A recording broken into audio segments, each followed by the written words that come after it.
good God is characterized by love and acceptance and concern and empathy, period.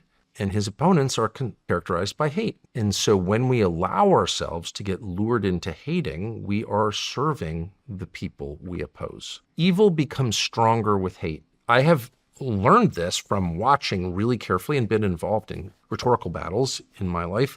And I have noticed that the goal of people serving evil is to make you a hater. They call you what they want you to be. And as someone who has been called many names over many years, I'm very literal, like I'm actually not a racist. Actually, I'm not a racist. And if I was, I would just admit it. But I've said that like 1,000 times. Nobody cares. They keep calling you it. So why do they call you that? Because they think you are? No, because they want you to become that. That's what they want you to be. You're a Nazi. And I'm like, a Nazi? No, I'm very anti-Nazi, actually. Why are they saying that about me? Why not just note the obvious about me? Well, self-indulgent or overweight or whatever, the things I really am. Why not criticize me on the basis of like my obvious faults, reality? No, why would people who claim to hate Nazis want you to become a Nazi? That doesn't make any sense because it's a spiritual principle. Hate makes evil stronger. They want to destroy you by turning your heart dark. That is the truth. And they feed on that. It makes them strong when you hate them. This is not a political principle.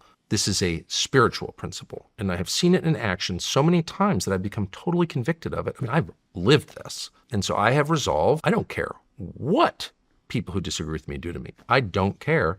I'm not going to hate them. Partly because I despise them so much, I refuse to hate them.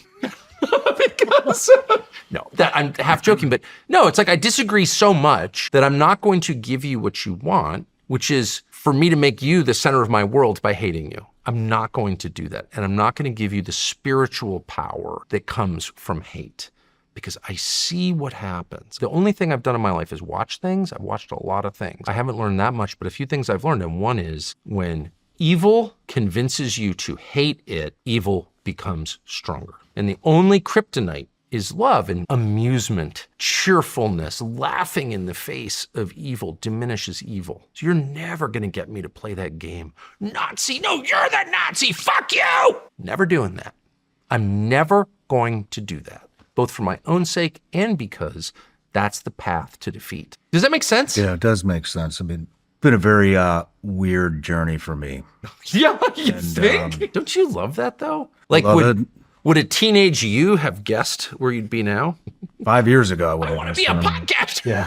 You know, I've been thankful. I'm also sad. I've never been this close to government ever. I mean, you know, I worked in government, but, you know, it was very compartmentalized. So, and very focused on, you know, certain aspects. So I didn't have time to like, or access. Everybody thinks, oh, you got all this access. You don't have any fucking access. Of course not. But after doing this and a lot of these interviews, and dude, it's just so fucking dark, man.